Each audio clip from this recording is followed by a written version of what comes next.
بسم اللہ الرحمن الرحیم الصلاۃ والسلام علیک یا رسول اللہ خیرکم من تعلم القرآن وعلم الفرح الکامل علی شرح نیت العامل میں آج ہم انشاءاللہ جس جملے کی ترکیب کریں گے وہ ہے والصلاۃ علی سید الانبیاء محمد المصطفیٰ وعلی آلہ المجتبیٰ۔ اس جملے کی ہم انشاءاللہ ترکیب کریں گے۔ اس سے پہلے الحمدللہ علی نعمائہ الشاملہ وآلائہ الکاملہ کی ترکیب موجود ہے، یوٹیوب پہ اپلوڈ ہو چکی ہے، وہاں سے آپ دیکھ سکتے ہیں۔ آج ہم انشاءاللہ والصلاۃ علی سید الانبیاء محمد المصطفیٰ وعلی آلہ المجتبیٰ کی ترکیب کریں گے انشاءاللہ۔ پہلے ترجمہ سن لیں۔ اور درود نازل ہوں انبیاء کے سردار یعنی محمد مصطفیٰ صلی اللہ علیہ وآلہ وسلم پر اور آپ کی منتخب کردہ آل پر۔ اور درود نازل ہوں انبیاء کے سردار یعنی محمد مصطفیٰ صلی اللہ علیہ وآلہ وسلم پر اور آپ کی منتخب کردہ آل پر۔ آئیے اب ترکیب کرتے ہیں کہ واو نئے جملے کے شروع میں آپ کو معلوم ہے کہ واو کو ہم لیں گے استئنافیہ یا واو مستانیفہ۔ الف لام برائے تعریف ہے، صلاۃ مورب اللام ہے، معرفہ ہے، اور آپ کو معلوم ہے کہ جو معرفہ ہوتا ہے مورب اللام ہوتا ہے وہ مبتدا معرفہ ہوتا ہے یا نکرہ مخصوصہ ہوتا ہے، تو جملے کے شروع میں ہے مورب اللام ہے، اسے ہم بنائیں گے مبتدا۔ علی جو ہے عاملہ میں سے ہے، حرف عاملہ میں سے ہے، علی حرف جر۔ سید جو ہے، سید کو ہم بنائیں گے مضاعف، ٹھیک ہے، سید کو ہم بنائیں گے مضاعف۔ اب سوال یہ پیدا ہوگا کہ والصلاۃ کو رفع کس نے دیا؟ اس کا جواب ہوگا کہ اس کا جو عامل ہے وہ مانوی ہے، ٹھیک ہے، مانوی عامل نے اس پر عمل کیا، اور سید کو کے نیچے جو ہے جر آئیے کس نے دی ہے؟ تو اعلیٰ عامل موجود ہے، اعلیٰ حرف عاملہ میں سے ہے، تو اس نے سید کو جر دی ہے۔ سید الانبیاء، انبیاء کو جر کس نے دی ہے؟ تو سید جو ہے مضاف ہے۔ کلام عرب میں دو چیزیں جو ہے مجرور ہوتی ہیں، مضاف الیہ، حرف جر کا مدخول۔ باقی اگر آپ کو جار مجرور نظر آئیں گے تو وہ توابع کی اقسام میں سے ہوں گے، وہ بھی ہم انشاءاللہ ذکر کرتے ہیں۔ سید مضاف، آپ کو معلوم ہے کہ مضاف جو ہے، یہ بھی قاعدہ یاد رکھیں کہ نکرہ کے بعد اگر معرفہ آ جائے، نکرہ کے بعد سید کیا تھا؟ نکرہ، الانبیاء معرفہ مورب اللام، تو پکا قاعدہ مضاف مضاف علیہ کی ترکیب ہوتی ہے، ٹھیک ہے جناب۔ سید مضاف، اور میں عرض کر رہا تھا کہ مضاف کا جو ہے نا اعراب عامل کے مطابق ہوتا ہے، اور مضاف الیہ ہمیشہ مجرور ہوتا ہے، مضاف پر الف لام نہیں آتا، مضاف پر تنوین نہیں آتی، جبکہ مضاف الیہ پر دیکھیں الانبیاء الف لام بھی آ گیا، اس پہ تنوین بھی آ جاتی ہے، الف لام کو ہٹائیں گے تو تنوین آ جائے گی، تو جاء غلام زید، ٹھیک ہے۔ اچھا، جب مضاف علیہ میں کا ترجمہ کرتے ہیں تو عموماً کی کا ترجمہ لکھ رہتے ہیں انبیاء کے سردار پر، انبیاء کے سردار پر، یہ بھی یاد رکھ لیں۔ مضاف علیہ کا جب ترجمہ کرتے ہیں عموماً ان کے درمیان میں کی کا ترجمہ لکھ رہتے ہیں انبیاء کے سردار پر، انبیاء کے سردار پر۔ صلاۃ کو مبتدا بنایا، اعلی حرف جر، سید مضاف، الف لام برائے تعریف، الانبیاء جو ہے یہ مضاف الیہ ہے، مضاف ہوگا تو پکا قاعدہ اس کے بعد مضاف الیہ ہوگا، ٹھیک ہے، انبیاء مضاف الیہ، مضاف اپنے مضاف الیہ سے مل کر بنا مبدل من بن جائے گا، یہ مضاف اپنے مضاف الیہ سے مل کر مبدل من۔ آئیے جانتے ہیں کہ مبدل من کی تعریف کیا ہے، اور مبدل من کسے کہتے ہیں؟ جو تابع نسبت میں مقصود ہو اور مطبوع صرف تمہیدن لایا گیا ہو اسے بدل کہتے ہیں۔ جو تابع نسبت میں مقصود ہو اور مطبوع صرف تمہیداً لایا گیا ہو اسے بدل کہتے ہیں، ٹھیک ہے، اور بدل کے مطبوع کو مبدل من کہتے ہیں۔ تو ابھی ہمارے پاس جو آیا یہ مبدل من آیا ہے، ابھی تک ہم نے جو ترکیب کی ہے اسے ہم نے کیا بنایا ہے؟ مبدل من۔ پتہ لگا بدل بھی آگے آ رہا ہے۔ مثال دے رہا ہوں، قام العالم، یہ تو آ گیا ہمارے پاس مبدل من آ گیا کہ عالم کھڑا ہوا، ٹھیک ہے۔ اب بدل لے کر آئیں گے بکرن، یعنی بکر، یعنی بکر جو تابع نسبت میں مقصود ہو، ٹھیک ہے۔ نسبت میں مقصود کیا ہے؟ وہ تو بکر ہے۔ انبیاء کے سردار میں نسبت میں مقصود کیا ہے؟ ان میں مطبوع، ٹھیک ہے، وہ کیا ہے؟ یہ تو مطبوع ہے نا، مطبوع کو صرف تمہیداً لایا گیا، انبیاء کے سردار، یعنی، اور مبدل من بدل میں عموماً ترجمہ کرتے ہیں یعنی، یہ تو ہے مبدل من جو تابع نسبت میں مقصود ہو اور مطبوع صرف تمہیداً لایا گیا ہو اسے بدل کہتے ہیں۔ تو یہ تو تمہیداً لایا گیا ہے، سید الانبیاء، یہ تو تمہیداً لایا گیا ہے، ٹھیک ہے۔ نسبت میں مقصود اور مطبوع صرف تمہیداً لایا گیا ہے، اسے بدل کہتے ہیں۔ تو بدل جو آگے آ رہا ہے یہ تو ہے مبدل من انبیاء کے سردار، یعنی، ٹھیک ہے، یعنی محمد صلی اللہ علیہ وآلہ وسلم۔ جیسے قام العالم بکرن، العالم مبدل من، بکرن یہ ہے بدل، ٹھیک ہے۔ سید الانبیاء محمد یہ ہے مبدل من، المحمد یہ ہے بدل۔ یہ یاد رکھیں، مبدل من بدل کے بارے میں نے آپ کے سامنے جو ہے مثال رکھ دی۔ اور اس کو آسان کر دوں، بدل وہ تابع جو خود مقصود بالنسبت ہو، اس کا مطبوع بطور تمہیداً آیا ہو۔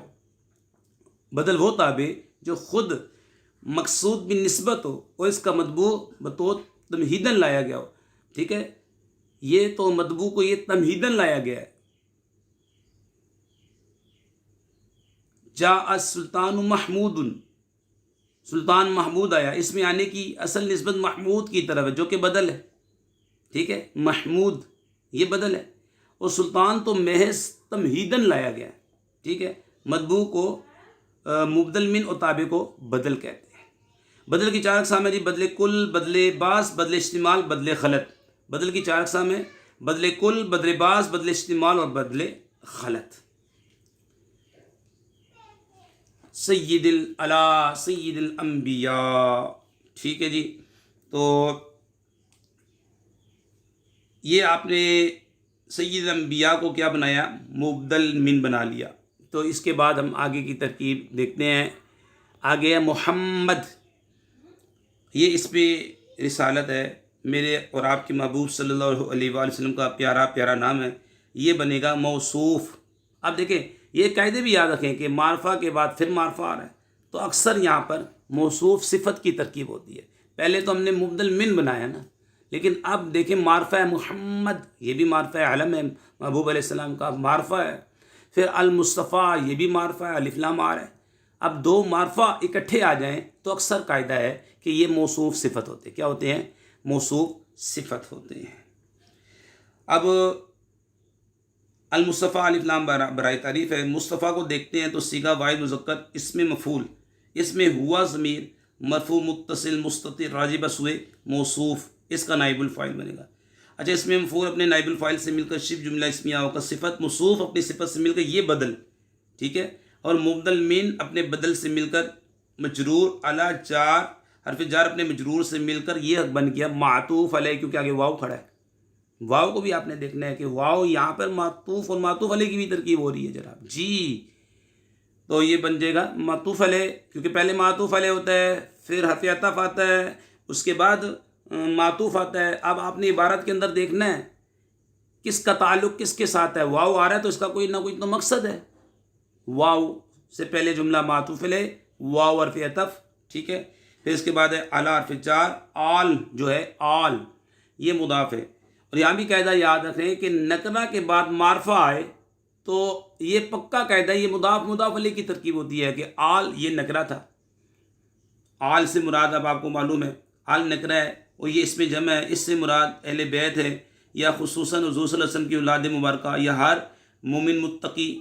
اس مقام پر آل کو مطلقاً ذکر کرنے کی بنا پر یہی آخری معنی مراد لینا زیادہ مناسب ہے۔ اب آل ظاہر سی بات ہے نکرہ تھا، اس کے بعد ہو ضمیر معرفہ آئی، اور معرفہ کی اقسام ہم نے آپ کو بتائی ہے، اس میں ضمیر ہے، اس میں علم ہے، اس میں موصول ہے، اس میں اشارہ ہے، مورب النام ہے، مورب الندا ہے، مورب الاضافت ہے۔ تو ہو ضمیر جو ہے یہ معرفہ ہے، نکرہ کے بعد معرفہ، تو پکی بات، پکا قاعدہ، مضاف مضاف الیہ، تو آپ اسے بنا دیں گے آل مضاف، ہو ضمیر واحد مذکر مجرور متصل راجع بسوئے ذات رسالت، مضاف الیہ مضاف اپنے مضاف الیہ سے مل کر۔ آپ آگے بھی دیکھیں یہ موصوف بنے گا، ٹھیک ہے، کیونکہ یہ معرفہ ہو چکا ہے، آپ کو معلوم ہے نکرہ کے بعد نکرہ کی اضافت معرفہ کی طرف تو نکرہ معرفہ ہو جاتا ہے۔ اب یہ تو معرفہ بن گیا، اب اس سے بنائیں گے موصوف، کیونکہ آگے پھر مورب النام آ رہا ہے، المجتبی، ٹھیک ہے، الف لام برائے تعریف، مجتبی صیغہ واحد مذکر اسم مفعول، اس میں ہوا ضمیر مرفوع متصل مستتر، کہاں لوٹے گی؟ موصوف، اس کا نائب الفاعل، اس میں مفعول اپنے نائب الفاعل سے مل کر شبہ جملہ اسمیہ کا، صفت موصوف اپنی صفت سے مل کر، مجرور حرف جار اپنے مجرور سے مل کر، معطوف کیونکہ پیچھے معطوف علیہ تھا، معطوف علیہ اپنے معطوف سے مل کر، جی اب کیا؟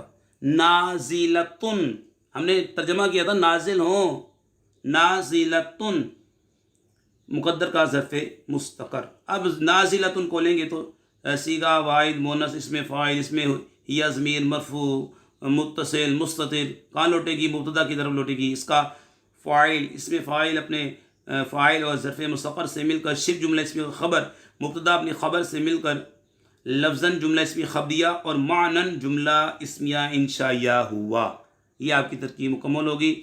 والصلاة على سید الانبیاء محمد المصطفیٰ وعلی آلہ المجتبی۔ اب ترجمہ دیکھ لیں، اور درود نازل ہوں انبیاء کے سردار، مبدل من بدل میں یعنی کا ترجمہ کیا جاتا ہے، ہمارا ایک طریقہ کار ہے، انبیاء کے سردار یعنی محمد صلی اللہ علیہ وآلہ وسلم، محمد مصطفیٰ صلی اللہ علیہ وآلہ وسلم پر، ٹھیک ہے، یعنی کہ مصطفیٰ اور مجتبیٰ دونوں ہم معنی ہیں، ٹھیک ہے، دونوں کو معنی ہم معنی ہے، بمعنی چنے ہوئے، بمعنی چنے ہوئے، مصطفیٰ کا معنی بھی چنے ہیں، مجتبیٰ کا معنی بھی چنے ہوئے، یعنی کہ گویا مراد لفظ ہے، ہم دونوں ہم معنی ہیں، ٹھیک ہے۔ اور درود نازل ہوں انبیاء کے سردار یعنی محمد مصطفیٰ پر اور آپ کی منتخب کردہ آل پر، ٹھیک ہے، میں نے بتا دیا آل سے مراد اہل بیت ہیں یا خصوصاً حضور صلی اللہ علیہ وسلم کی اولاد مبارکہ ہے یا ہر مومن ہے۔ اس مقام پر آل کو مطلقاً ذکر کرنے کی بنا پر یہی آخری معنی مراد لینا زیادہ مناسب ہے۔ تو دوبارہ دہرا لیں، واو مستانفہ اصلات مبتدا علی جار سید الانبیاء مضاف مضاف الیہ مبدل من محمد موصوف، اور محمد کو ہم نے کیا بنایا؟ بدل، ٹھیک ہے، محمد موصوف، المصطفیٰ صفت، موصوف صفت سے مل کر یہ بن گیا بدل، مبدل من بدل، جار کا مجرور معطوف علیہ بن گیا، ٹھیک ہے، کیونکہ جار کا عطف جار پہ، پھر اس کا واو عاطفہ ہے، علی جار، علی مضاف مضاف الیہ ہو کے موصوف، المصطفیٰ المجتبیٰ صفت، موصوف صفت سے مل کر جار کا مجرور، جار مجرور معطوف معطوف علیہ اپنے معطوف سے مل کر، کیونکہ الصلاۃ مبتدا موجود تھا لیکن اس کی خبر نہیں تھی، اور آپ کو معلوم ہے کہ جار مجرور کا متعلق اگر لفظوں میں موجود نہ ہو تو مقدر مانتے ہیں، تو نازلۃ سے فعل نکالتے ہیں یا شبہ فعل نکالتے ہیں، ٹھیک ہے، نازلۃ نکالا کیونکہ مصطفیٰ مبتدا مونث ہے تو نازلۃ نکالیں گے، کیا نکالیں گے؟ نازلۃ نکالیں گے، تو یہ نازلۃ شبہ فعل اپنے ظرف مستقر سے مل کر شبہ جملہ اسمیہ ہو کر، خبر مبتدا اپنی خبر سے مل کر جملہ اسمیہ خبریہ ہوا، ٹھیک ہے۔ یہ آج آپ کی ہم نے ترکیب مکمل کر دی، اور مبدل من بدل کے بارے میں بھی اس میں جو ہے اجرا کروا دیا۔ اللہ پاک سے دعا کرتے ہیں ہماری ویڈیو کو جو شیئر کریں، لائک کریں، حمید علی مدنی چینل کو سبسکرائب کریں، یا اللہ ان کے والدین کو اپنی رحمت نازل فرما، وما علینا الا البلاغ المبین۔